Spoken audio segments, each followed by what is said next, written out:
ಶಿಗ್ಗಾವಿ ಪುರಸಭೆಯಲ್ಲಿ ಆಡಳಿತಾಧಿಕಾರಿಗಳ ಅವಧಿ ಆರಂಭವಾಗಿ 6 ತಿಂಗಳು ಕಳೆದರೂ ಪಟ್ಟಣದ ಅಭಿವೃದ್ಧಿ ಹಾಗೂ ಸ್ವಚ್ಛತೆ ಸಂಪೂರ್ಣ ಹಳಿ ತಪ್ಪಿದೆ ಎಂದು ಮಾಜಿ ಪುರಸಭೆ ಸದಸ್ಯ ಮಂಜುನಾಥ್ ಬ್ಯಾಹಟ್ಟಿ ಗಂಭೀರವಾಗಿ ಆರೋಪಿಸಿದ್ದಾರೆ. ಅಧಿಕಾರಿಗಳ ನಿರ್ಲಕ್ಷ್ಯದಿಂದಾಗಿ ಸಾರ್ವಜನಿಕರು ಸಾಂಕ್ರಾಮಿಕ ರೋಗದ ಭೀತಿಯಲ್ಲಿ ಬದುಕುವಂತಾಗಿದೆ ಎಂದು ಅವರು ಆಕ್ರೋಶ ಹೊರಹಾಕಿದ್ದಾರೆ.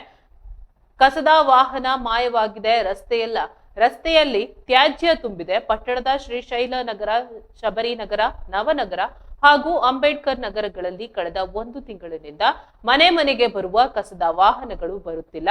ಇದರಿಂದಾಗಿ ಸಾರ್ವಜನಿಕರು ಒಣ ಹಾಗೂ ಹಸಿ ಕಸವನ್ನ ವಿಲೇವಾರಿ ಮಾಡಲು ಜಾಗವಿಲ್ಲದೆ ಪರದಾಡುತ್ತಿದ್ದಾರೆ. ಅಧಿಕಾರಿಗಳ ಗಮನಕ್ಕೆ ತಂದರೂ ಯಾವುದೇ ಪ್ರಯೋಜನವಾಗುತ್ತಿಲ್ಲ ಎಂದು ಬ್ಯಾಹಟ್ಟಿ ದೂರಿದ್ದಾರೆ. ಆರೋಗ್ಯ ನಿರೀಕ್ಷಕರ ವಿರುದ್ಧ ವಾಗ್ದಾಳಿ ನಡೆಸಿದ ಅವರು, ಪುರಸಭೆಯ ಆರೋಗ್ಯ ನಿರೀಕ್ಷಕ ಅಬ್ದುಲ್ ಖಾನ್ ಜಾದ್ ಅವರಿಗೆ ಸ್ವಚ್ಛತೆಯ ಬಗ್ಗೆ ಕನಿಷ್ಠ ಜ್ಞಾನವೂ ಇಲ್ಲ. ಅವರ ಮೂಲ ಹುದ್ದೆ ದ್ವಿತೀಯ ದರ್ಜೆ ಕಂದಾಯ ಅಧಿಕಾರಿ.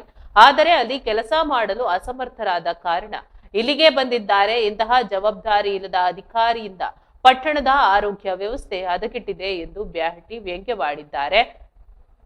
ಪುರಸಭೆಯಲ್ಲಿ 2 ಜೆಸಿಬಿ ವಾಹನಗಳಿದ್ರು, ಒಬ್ಬನೇ ಒಬ್ಬ ಆಪರೇಟರ್ ಇಲ್ಲದಂತಾಗಿದೆ. ಇನ್ನು ಶೌಚಾಲಯದ ಸ್ವಚ್ಛ ಮಾಡುವ ವಾಹನ ಕಳೆದ 6 ತಿಂಗಳಿಂದ ರಿಪೇರಿಯಲ್ಲಿದೆ. ಇದರಿಂದ ಪಟ್ಟಣದ ಜನರು ಶೌಚಾಲಯ ಸ್ವಚ್ಛ ಮಾಡಲು ಬೇರೆ ಪುರಸಭೆಯಿಂದ ವಾಹನ ತರಿಸುವಂತಾಗಿದ್ದು, ಒಂದು ಬಾರಿಗೆ 4,500 ರೂಪಾಯಿವರೆಗೆ ಹಣ ನೀಡಿ ದೌರ್ಭಾಗ್ಯದ ಸ್ಥಿತಿ ಬಂದಿದೆ ಎಂದು ಆರೋಪಿಸಿದ್ರು.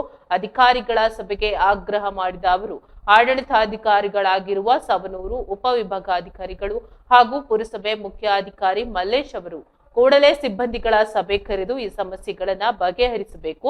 ಇಲ್ಲದಿದ್ದರೆ ಮುಂಬರುವ ದಿನಗಳಲ್ಲಿ ಪಟ್ಟಣದ ಜನತೆಯೊಂದಿಗೆ ಸೇರಿ ಹೋರಾಟ ಮಾಡುವುದಾಗಿ ಮಂಜುನಾಥ್ ಬ್ಯಾಹಟ್ಟಿ ಎಚ್ಚರಿಕೆ ನೀಡಿದ್ದಾರೆ.